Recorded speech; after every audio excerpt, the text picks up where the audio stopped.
सर्वांना नमस्कार आणि good morning. Arjun Mayuri love स्टोरीचे 50 भाग यापूर्वीच अपलोड केलेले आहेत. कृपया ते सर्व भाग ऐकण्यासाठी आपल्या चॅनलला भेट द्यावी. अर्जुन आणि मयुरी देवदर्शन करून आले. आत्याचाही राग मावळला होता म्हणून अर्जुन खूप खुश होता. आता थंडी खूप वाढली होती. घरी आल्या आल्या तो मयुरीला म्हणाला, मयू, छान चहा बनव आपल्यासाठी, मस्त आलं घालून. आणि मयुरी म्हणाली, अहो आत्ताच जेवण करून आलो ना आपण, मग चहा कशाला अजून? झोपायची वेळ झाली की आता? आणि अर्जुन म्हणाला, जवळजवळ झोपायची वेळ झाली असं म्हण. आणि मयुरी हसायला लागली आणि मनात म्हणाली, कधीही स्वारींचा वात्रटपणा कमी होईल काय माहीत. आणि तो म्हणाला, अजिबात नाही, माझा वात्रटपणा कधीच संपणार नाही, उलट आता तो वाढणारच आहे. सिनियर आहे मी आता घरात. हो, पण सिनियर अर्जुनराव, तुमचा हा वात्रटपणा ज्युनियर अर्जुनराव ऐकतोय बरं का. आणि त्यानेही तुमचं शिकून तसाच वात्रटपणा केला तर? अगं मग करू दे की. बाप तसा बेटा आणि कुंभार तसा लोटा, ही म्हण उगीच नाही आपल्याकडे. काय तो अभिमान अर्जुनरावांना स्वतःचा. धन्य आहेत. असं म्हणून मयुरी म्हणाली, खरंच हे पिल्लू पण असंच बापासारखं वात्रट झालं तर बाप रे. आणि असं म्हणून ती आत्ताच दमल्यासारखी झाली होती. आणि मग अर्जुन म्हणाला, ए मयू, फक्त एक कप प्लीज. तुझ्या हातचा चहा पिला ना की सगळा कंटाळा गायब होतं बघ. बास बास हां, पुरे आता, मस्का नका मारू, म्हणत तिने लगेच कपडे बदलून फ्रेश होऊन आधी त्याच्यासाठी चहा ठेवला. आणि मग तो फ्रेश व्हायला गेला. आणि फ्रेश होऊन नुकताच बेडवर हातपाय पसरून पालथा पडला. आणि इतक्यात प्रीतीचा फोन आला. त्यानं फोन घेतला आणि म्हणाला, बोल ग, काय म्हणतेस? तब्येत ठीक आहे ना तुझी? हो, छान आहे मी. पण दादू, तुला माझी आठवण येत नाही का रे? 2 महिने झाले तू अजिबात मला पूर्वीसारखा फोन करत नाहीस. मी केला तरच बोलतोस. आणि अर्जुनच्याही लक्षात आलं, खरंच की मयुरी प्रेग्नेंट आहे हे कळल्यापासून त्यानं प्रीतीला फारसा फोन नव्हता केला. आणि अजूनही प्रीतीला मयुरी गरोदर आहे हे सांगितलंही नव्हतं. कारण चोरोटी भरायच्या वेळेसच सांगूया असं त्यांनी ठरवलं होतं. आणि प्रीती त्याच्याकडे लाडातच त्याची तक्रार करत होती. आणि तिची समजूत घालत अर्जुन म्हणाला, आता तू आणि तुझी वहिनी दोघींचं किती छान मेतकूट जमलं आहे की नाही. मग मलाच तुम्ही विचारणा झालात. दोघींचं चाललेलं असतं गुप्तगू. उलट मीच तक्रार करायला हवी तुम्हा दोघींची. असं नाही हां. अजून उलट तुझ्यापेक्षा मयुरी वहिनीच माझी जास्त काळजी करते आणि मला सारखी फोन करते. आणि तो म्हणाला, अगं व्याप खूप वाढलेत ग, कामही वाढलं आहे, त्यामुळे पूर्वीसारखा वेळ देणं आता नाही जमत. पण तू छान आहेस ना, मग कशाला उगीच सारखा सारखा फोन करून तुझ्या संसारात ढवळाढवळ करत बसू. नाहीतर तुझा नवरा म्हणेल, साला सारखा फोन फोन करून त्रास देतो. आणि प्रीती हसायला लागली. ए नाही हां, उलट ते तुझा खूप आदर करतात. आणि आता प्रीतीने अर्जुन देखत अजयला अहोजाहो केलं.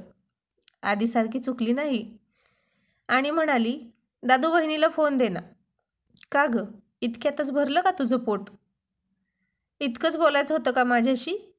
म्हणून मी तुला फोन करत नाही. जेव्हा बघेल तेव्हा वहिनी वहिनी असंच सुरू असतं तुझं. दादूची आठवण तुलाच नाही येत आणि वरून माझीच तक्रार करतेस. आणि प्रीती म्हणाली, तू दे ना वहिनीकडे फोन. बरं बाई, देतो, असं म्हणत तो बेडवरून उठला आणि मयुरी त्याच्यासाठी चहा घेऊन आली. हा घ्या चहा. इतक्या उशिरा कोण चहा पितं काय माहीत, ती वैतागत म्हणाली. आणि तो म्हणाला, मी पितो ना, आपण आहेच सर्वात हटके. आणि असं म्हणत त्याने तिला प्रीती बोलते म्हणत फोन दिला. आणि तिच्या हातातून चहाचा कप घेऊन रुबाबात पीत बसला. बोल ग प्रीती, कशी आहेस? ठीक आहे मी वहिनी, पण मला आणि तुला आणि दादूला डोहाळं जेवणाचं आमंत्रण द्यायचं होतं म्हणून फोन केला. हो का? अरे वा, कधी आहे ग? 3 दिवसांनी आहे, दोघेही या. म्हणजे काय, येणारच आम्ही दोघे. आणि इकडच्या तिकडच्या गप्पा मारत तिने फोन ठेवला. का ग, काय म्हणत होती प्रीती? अहो तिचं डोहाळं जेवण आहे 3 दिवसांनी, म्हणून बोलावला होता आपल्याला. हो का? पण मयू, मला जमेल की नाही कुणास ठाऊक. आणि मयुरी त्याच्यावर चिडून म्हणाली, असं नाही हां, तुम्ही तुमची कामं संपवा, नाहीतर पुढे ढकला. आपण नाही गेलो तर तिला काय वाटेल? जायचं नाही असं कुठं म्हणालो का मी? लगेच अंगावर येतेस मारक्या म्हशीसारखी. मी म्हस तर तुम्ही बैल, ती अशी म्हणाली आणि अर्जुनराव खूप हसायला लागले. आता काय झालं हसायला? मयुरी म्हणाली. आणि तो हसू आवरत म्हणाला, म्हशीचा नवरा रेडा असतो, बैल कसा असेल? आणि जर असेल तर ते इंटरकास्ट मॅरेज असेल. म्हस आणि बैल असं म्हणून पुन्हा हसायला लागला. आणि मयुरीसुद्धा हसून म्हणाली, कठीण आहे बाई, यांचं कसं होणार काय माहीत. आता झाले की माझं सगळं, लग्न, हनीमून आणि आता बाळसुद्धा होईल. तू नको हां काळजी करू. झालं. पुन्हा अर्जुनरावांची गाडी हनीमूनवर घसरणार म्हणून ती म्हणाली, चला मला झोपायचं आहे, कंटाळा आला आहे फार. घालवू का तुझा कंटाळा? असं तो म्हणाला. पण ती गप्प बसली, काहीच नाही बोलली. आणि तो पुन्हा म्हणाला, का ग बायको अशी गप्प का बसलीस? बोल की काहीतरी. ती तरीही गप्पच होती. तिला आता झोप आली होती आणि त्याला टाळण्यासाठी ती तशी करत होती, कारण प्रवासाने खरंच ती कंटाळली होती. गाडीत बसून बसून पाय दुखत होते तिचे आणि तिला लगेच झोपही लागली. गाढ झोपली होती ती. आणि अर्जुनने तिची साडी गुडघ्यापर्यंत वर घेतली आणि तेल लावून तिच्या पायाची मालिश करायला सुरुवात केली. आणि गाढ झोपेतही तिला खूप खूप बरं वाटत होतं. पायांच्या वेदना कमी होत होत्या. एरवी त्याने बोट जरी लावलं तरी तिला गुदगुल्या व्हायच्या, पण आता त्याच्या स्पर्शाने तिला गुदगुल्या होत नव्हत्या, कारण त्या स्पर्शात खट्याळपणा नव्हता. होतं फक्त निरपेक्ष प्रेम आणि बायकोची काळजी. आणि थोड्या वेळाने अर्जुनसुद्धा तिला मिठी मारून झोपला. सकाळी तो लवकर उठून फॅक्टरीत गेला. आज आणि उद्या त्यानं सगळी कामं उरकायची असं ठरवलं होतं, कारण परवा प्रीतीकडे जायचं होतं. तिच्या डोहाळ्या जेवणाचा कार्यक्रम होता म्हणून. एक दिवस तर तिकडेच जाईल आणि संध्याकाळीही तो रात्री 9 वाजता घरी आला. प्रीतीला 7वा महिना आणि मयुरीला 3रा महिना सुरू झाला होता. तिचं 3ऱ्या महिन्याचं गिफ्ट अर्जुनला घ्यायचं होतं, पण वेळच मिळत नव्हता. आणि आल्या आल्या जेवण करून तो बसला होता. इतक्यात त्याला त्याचा मित्र सचिनचा फोन आला. त्याचंही लग्न जमलं होतं आणि 8 दिवसच राहिले होते लग्नाला. लग्न तसं अरेंज मॅरेज होतं, कारण कुठल्या मुलीवर प्रेम करण्याइतपत तो धीट नव्हता, घाबरटच होता. अर्जुनला तर खूप घाबरायचा, पण अलीकडे थोडा थोडा जास्तच बोलायचा. आणि अर्जुन म्हणाला, का रे काय म्हणतोस? काय म्हणणार, तू आपला मजेत रसगुल्ले खात बसलाय आणि मित्राचं काय पडलं आहे की नाही तुला? जरा विचारपूस करत जा की अधूनमधून. आणि मग अर्जुन म्हणाला, आता तुला काय धाड भरली अजून? चांगला खाऊन पिऊन सुखी आहेस की, मग का विवळत आहेस? एकट्याला करमत नाही की काय?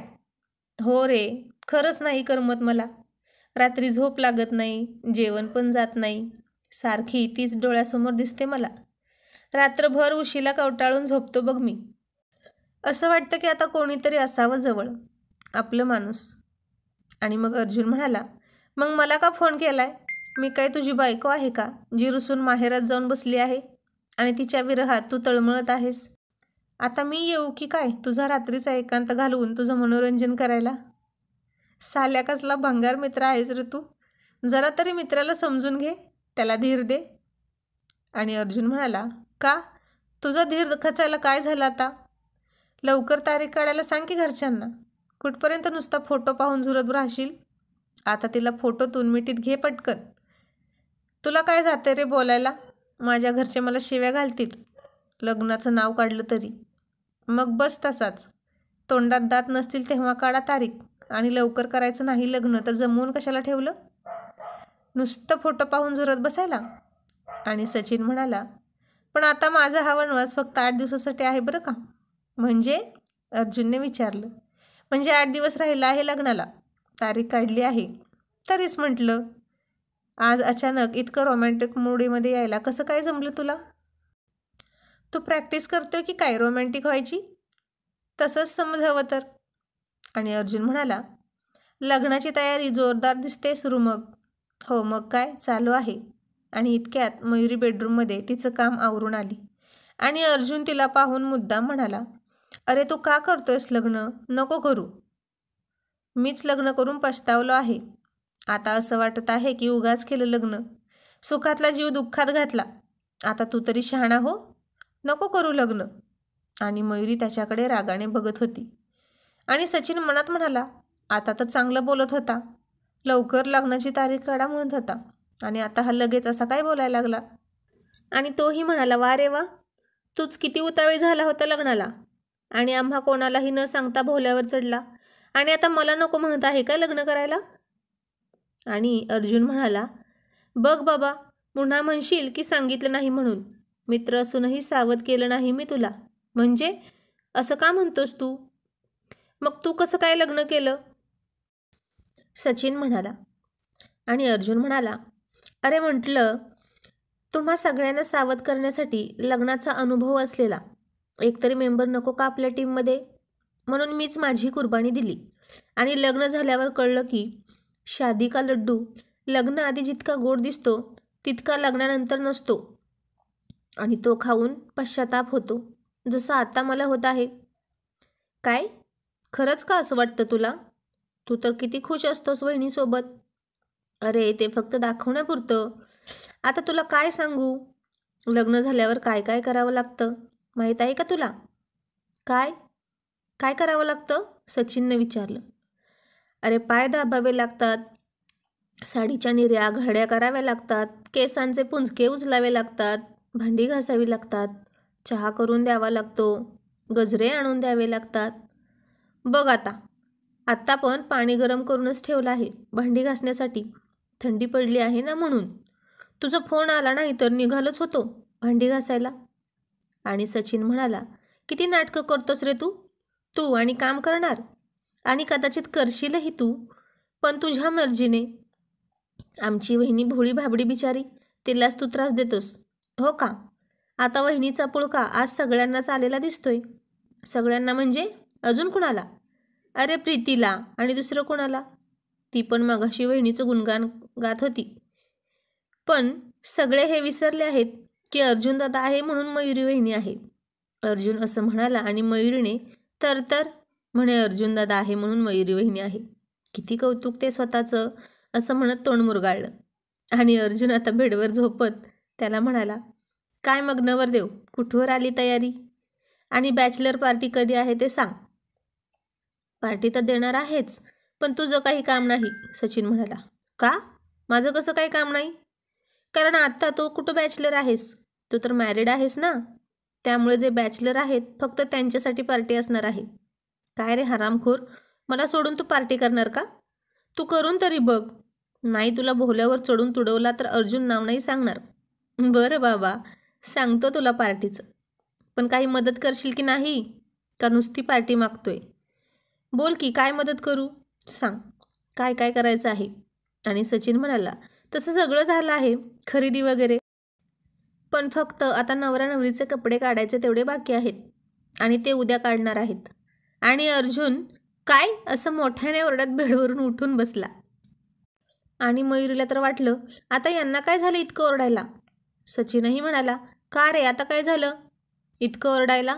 आणि अर्जुन म्हणाला, तू आता काय म्हणालास की नवरा नवरीचे कपडे काढायचे राहिले आहेत? हो, सचिन म्हणाला, मग काय त्यात एवढं? अरे गाढवा, लग्न आधीच कसं काय काढणार नवरा नवरीचे कपडे? तुला काही इतकी घाई झाली आहे का? लग्न तरी होऊ दे की आधी. आणि मयुरीला कळलं की त्याला काय म्हणायचं होतं, आणि तिनं डोक्यावर हात मारून घेतला आणि म्हणाली, कठीण, महाकठीण आहे अर्जुनराव सुधारणं. आणि सचिन म्हणाला, अर्जुन किती हलकट आहेस रे तू, जरा तरी लाज वाटू दे. आहे का आता? तूच म्हणालास की नाही, मी काहीतरी म्हणालो का? बरं बाबा, ते जाऊ दे, पण तू ये ना माझ्यासाठी कपडे सिलेक्ट करायला. तुझा चॉईस खूप छान आहे ना. हो ना, बघ, असं तुला वाटतं रे की माझा चॉईस खूप छान आहे, पण बाकी कोणाला असं वाटत नाही ना. अर्जुन मयुरीकडे बघत म्हणाला. आणि तिने मोठे डोळे केले. तसा घाबरण्याचं नाटक करत अर्जुन म्हणाला, हो हो, येईन की मी. आपण काढू हां तुझे कपडे, तू अजिबात टेन्शन घेऊ नको. आणि लग्न कोणाकडे आहे रे? अर्जुनने विचारलं. सचिन म्हणाला, लग्न मुलीकडेच आहे, त्यांच्या गावात. सगळा खर्च तेच करणार आहेत, कारण लग्न घरीच आहे, तेही त्यांच्या दारात. आणि अर्जुन म्हणाला, हो का? मग तुझा सासरा तुला घोडा लावणार आहे की नाही? असं अर्जुन म्हणाला. आणि मयुरी पोट धरून हसत सुटली. आणि सचिन म्हणाला, ए गाढवा, ठेव आता फोन, उगाच तुला फोन केला, त्यापेक्षा मीच काढतो माझे कपडे. आणि अर्जुन म्हणाला, मग नवरीचे कपडे पण तूच काढ, आम्ही नाही येत तिकडे. आणि सचिन म्हणाला, नकोच येऊ, लग्नाला पण नको येऊ अजिबात. आणि अर्जुन म्हणाला, असं कसं? मला तुझ्या सासऱ्याने कसला घोडा लावला आहे हे बघायला नको का? मी येणारच. आणि सचिनने नालायक हलकट म्हणत फोन ठेवून दिला. आणि मयुरी आता अर्जुनच्या गळ्यात पडून खूप खूप हसत होती.